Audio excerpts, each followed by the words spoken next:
तज़किरा रहता है दिल से सहरो शाम उनका, तज़किरा रहता है दिल से सहरो शाम उनका, लब तक आ न जाए भूले से कहीं नाम उनका। ज़िंदगी क्यों हमतन गोश हुई जाती है, ज़िंदगी क्यों हमतन गोश हुई जाती है, कभी आया है जो आएगा पैगाम उनका। नाजरीन, मैं हूँ बिस्मिल आफ्ताब आलम और आप देख रहे हैं उर्दू हिंदी नॉलेज चैनल। देखिए, जो सिलसिला चल रहा था उसी में आगे बात करते हैं। और पिछली वीडियो में जो मैंने आपके सामने क्वेश्चन रखे थे वो रिवीज़न के क्वेश्चन थे, और उन्होंने क्वेश्चनों में मैंने अपनी आवाज़ को बंद कर दिया था और आपको क्वेश्चन पढ़ना था और आंसर देना था। आज हकीकतन जो सवाल हैं उन पर हम बात करेंगे। पहला सवाल आपके सामने स्क्रीन पे दिख रहा है। आप उर्दू के किसी भी एग्ज़ाम की अगर तैयारी कर रहे हैं तो आपके लिए बहुत इम्पोर्टेंट होने वाले हैं। सवाल शुरू करने से पहले दो बातें आपके बीच में रखूँगा।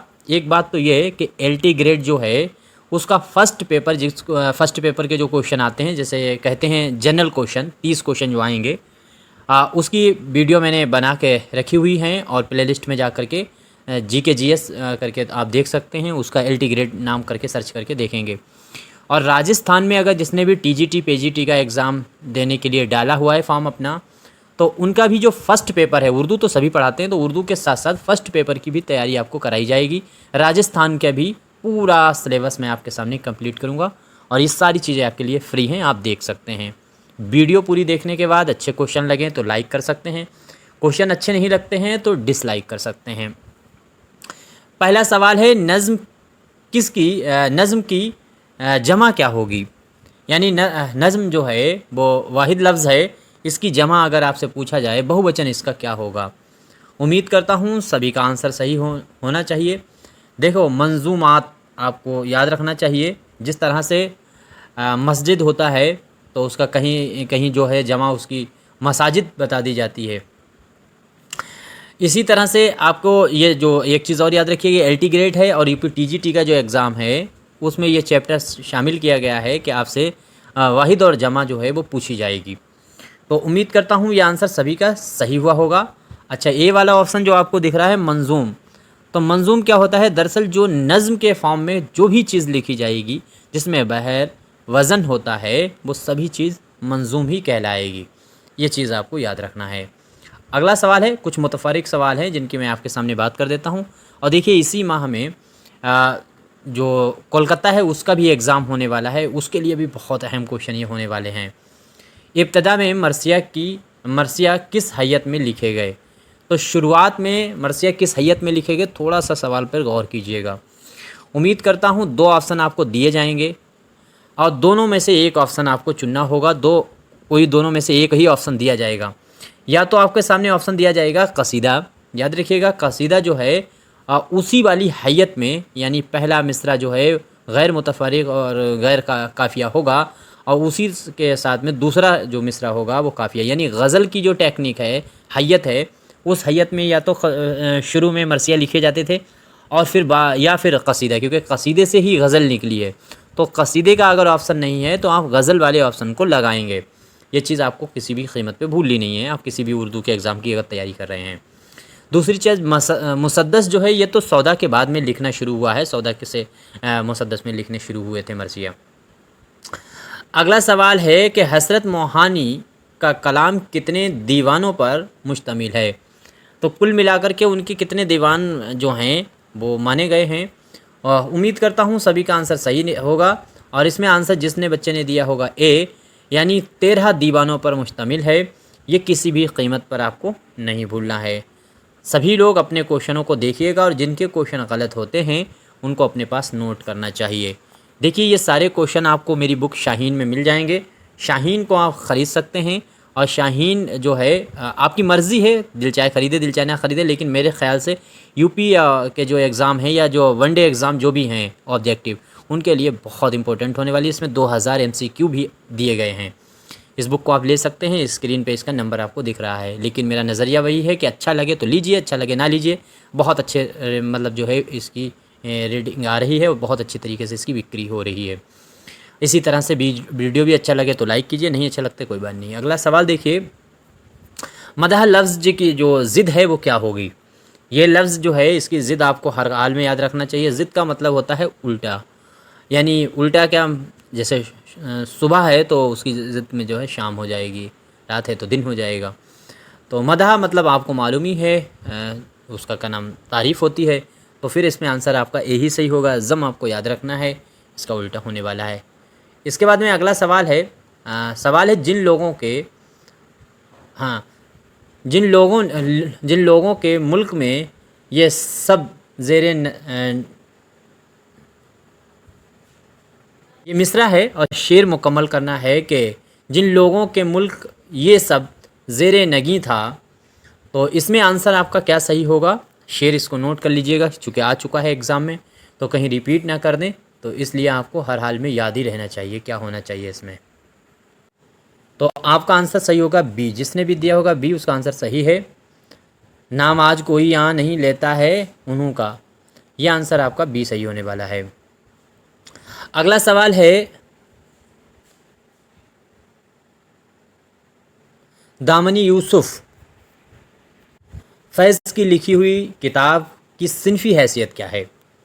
बहुत इंपॉर्टेंट सवाल है, हर हाल में इसको आपको अपने पास नोट करना चाहिए। तो दामनी यूसुफ जो है ये किताब किसकी है, तो फ़ैज़ अहमद फ़ैज़ की है। देखिए फ़ैज़ हर जगह पूछा जाता है, यूजीसी नेट का आप एग्ज़ाम दे रहे हो, टीजीटी पीजीटी हर किसी के सिलेबस में है, और ऐसी चीज़ें आपसे पूछ सकता है जो आपने देखी ना हो या आपको जल्दी मिले ना।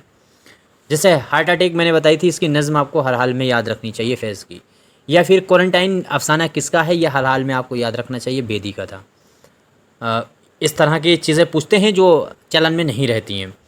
तो इसमें जिस बच्चे ने आंसर दिया होगा सी खतूत का मजमू, उसका आंसर मेरे ख़्याल से सही होगा। सी आंसर आपका सही होने वाला है।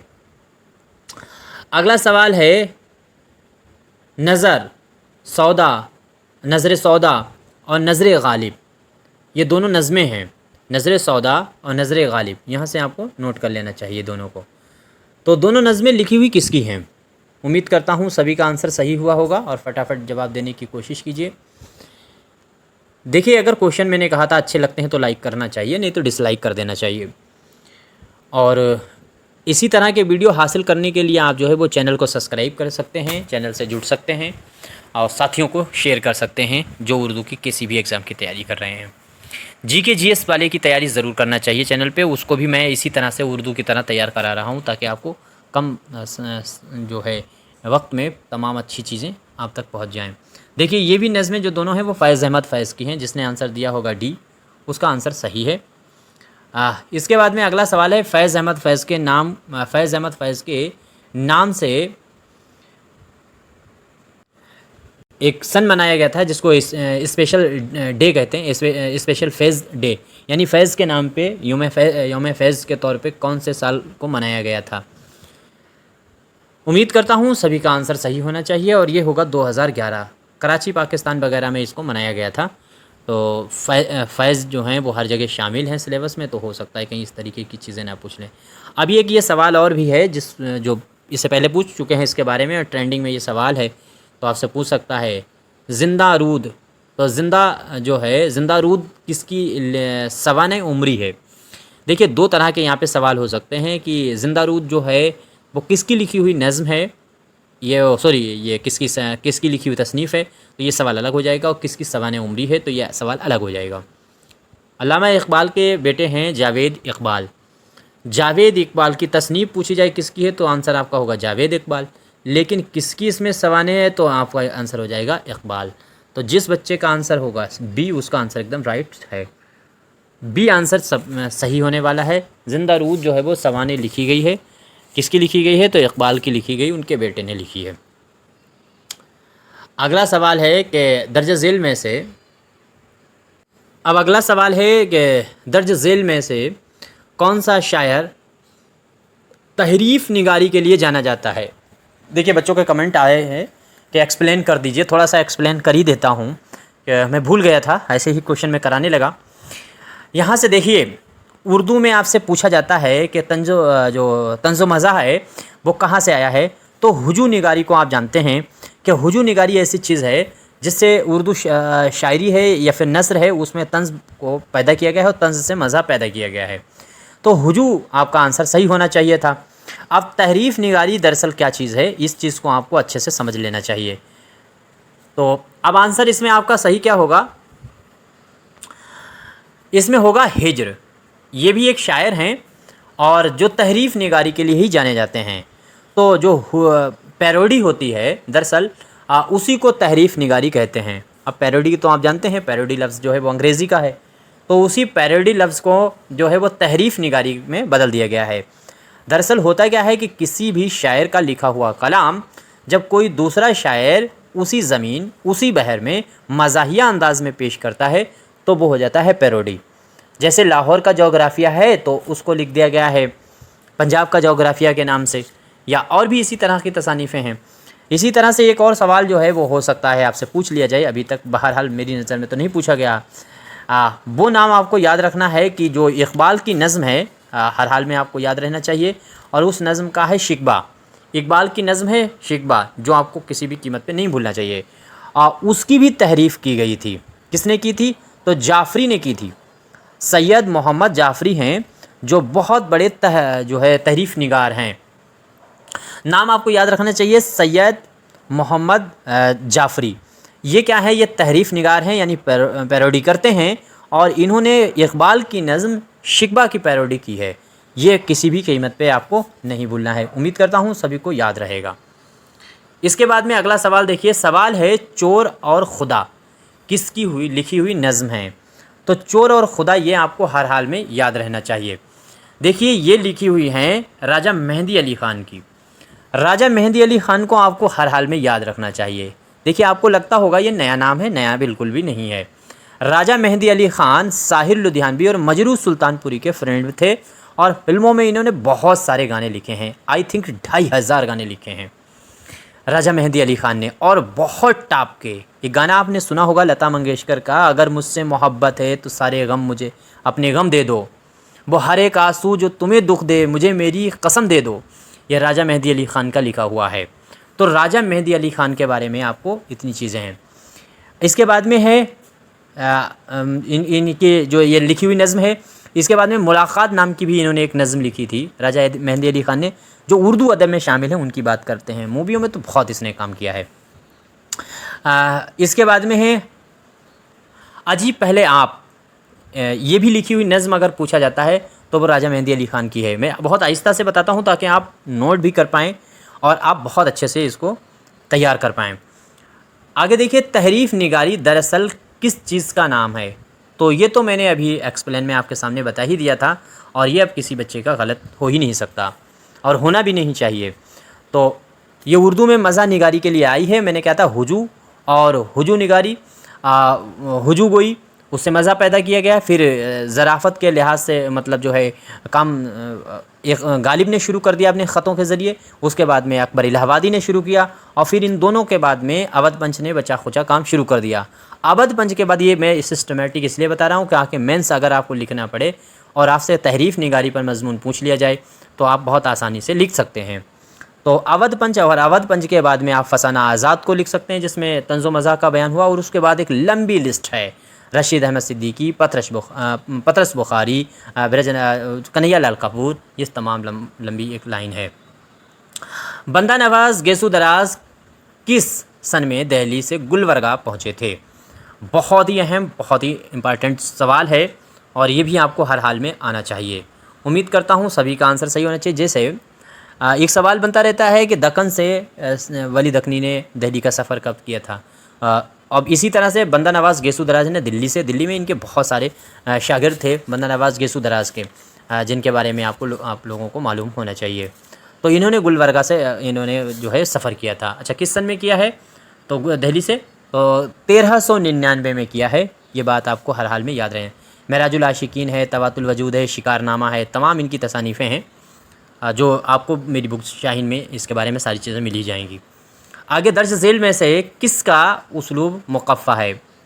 अब सवाल देखिए, मुकफ़ा और मुसज्जा अगर लगा दिया जाता है लफ्ज़ तो फिर सवाल चेंज हो जाता है, और सिर्फ मुकफ़ा है तो फिर उसलूब मुकफ़ा अगर पूछा जाता है तो वो अलग चीज़ है। मुकफ़ा का मतलब होता है ऐसी नस्ल लिखी जाए जिसमें काफ़िया बार बार घूमते रहें, अल्फाज एक ही जैसे, जैसे कुरान है। वो जिस टेक्निक में लिखी गई वो उसलूब मुकफ़ा ही है। तो मुकफ़ा जो है, मुझे अरबी आती नहीं है बट लोगों को मैंने पढ़ते वो सुना है, या जो है तरावियों में नमाज़ पढ़ने आप पीछे जाएंगे तो मौलाना जो है इमाम साहब वो कुरान पूरी सुनाते हैं, तो उसको सुनोगे तो आपको पता चले जाएगा, अगर आपको जानकारी है थोड़ी बहुत नस्र लिखने में। एक वीडियो हम आपके सामने लाएंगे, उसमें हम आपको बताएंगे अगर आपको राइटर बनने का शौक़ है तो राइटर में बहुत रुपया पैदा किया जा सकता है, और कैसे उसकी ब्लॉगिंग कर सकते हैं और कैसे आप किताबें लिख सकते हैं, वो बाद में बताएंगे, या आप पर्सनली मुझसे पूछ सकते हैं। खैर, तो इसमें जो है वो पकड़ लेंगे आप बहुत आसानी से सबरस। तो सबरस जो है वो मुकफ़ा और मुसज्जा नहीं है, मुकफ़ा है, और मुसज्जा भी अगर लगा होता है तो आपका आंसर सही हो जाता है, फिर फसन आ जाए। इसके बाद में अगला सवाल देखिए, सवाल आपके सामने है कि शुमाली हिंद की पहली नसरी किताब कौन सी है। तो शुमाली हिंद की पहली नसरी किताब आपको बतानी है। उम्मीद करता हूँ सभी का आंसर सही होना चाहिए फटाफट।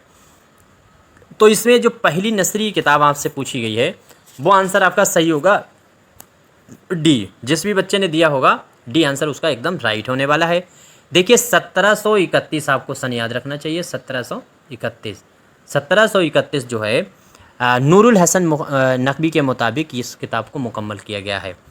किस किताब को? तो वो है करबल कथा। यह हर हाल में आपको याद होना चाहिए। मुल्ला वाज काशवी की किताब थी रोज़तुश्शौदा का, ये तर्जुमा है, या उसको देख करके ही ये लिखी गई है। बहरहाल तर्जुमा भी कहा जाता है। नसरी नमूने जो हैं वो बहुत ही अहम नसरी नमूने हैं।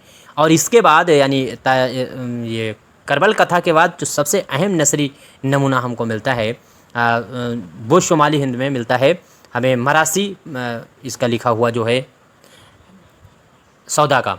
तो उसमें सौदा ने जो मरासी अपना मजमुआ लिखा था, इंतखाब लिखा था, उसमें उससे पहले जो पेशे लफ्ज़ उसमें दिया उसने अपने मुकदमा लिखा है, तो वो जो नस्र इस्तेमाल की है तो इसके बाद में उसी का नंबर आता है। वो नस्र ऐसी नस्र है जो शुमाली हिंद के कई नमूनों में मानी जाती है।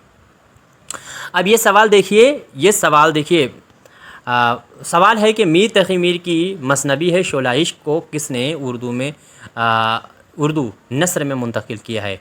यानी सवाल इतना सा है कि आपकी जो लिखी हुई नज़्म है, मसनबी है मीर तक़ी मीर की शोला इश्क, उसको नस्र में किसने मुंतकिल किया है।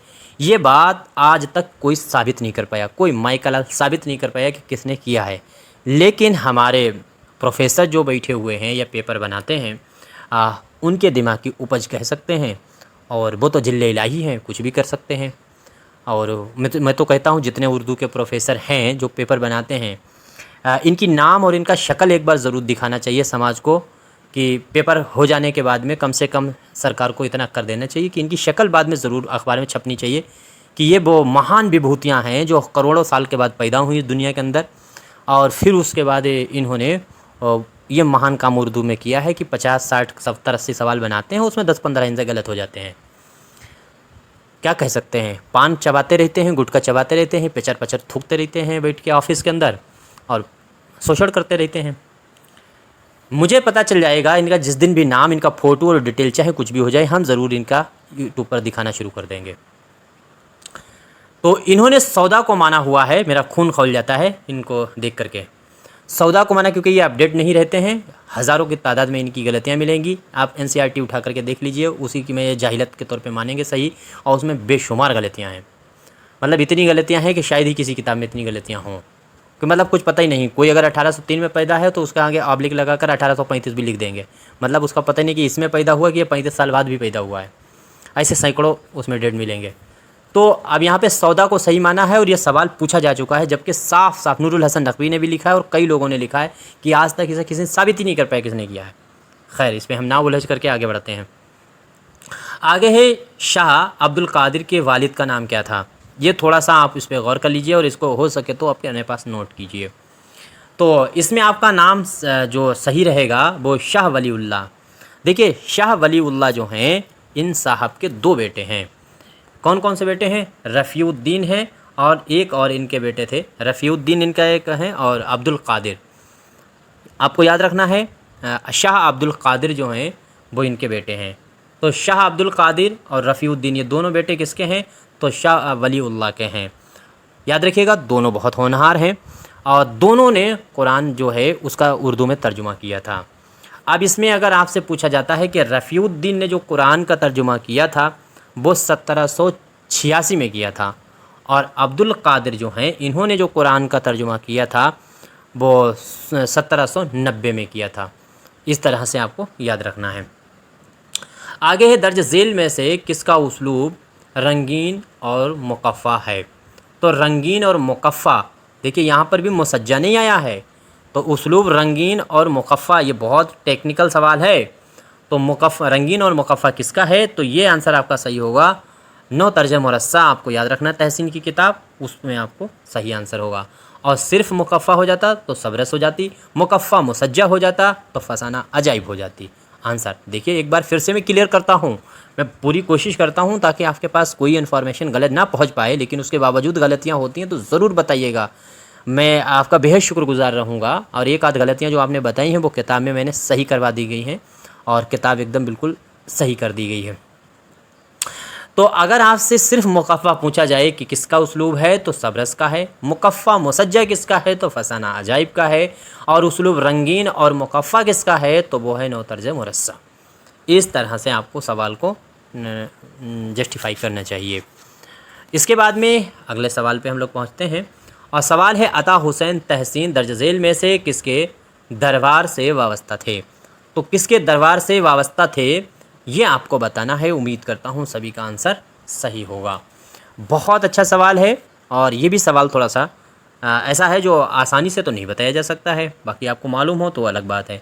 तो शुजाउद्दौला का नाम आपको याद रखना है। फैज़ाबाद का जब जिक्र होगा तो शुजाउद्दौला का जिक्र होगा। देखिए मुझे उर्दू नहीं आती है, बहुत अदना सा बहुत छोटा सा तालिब इल्म उर्दू को हूँ और खुदा करे मुझे उर्दू आ जाए।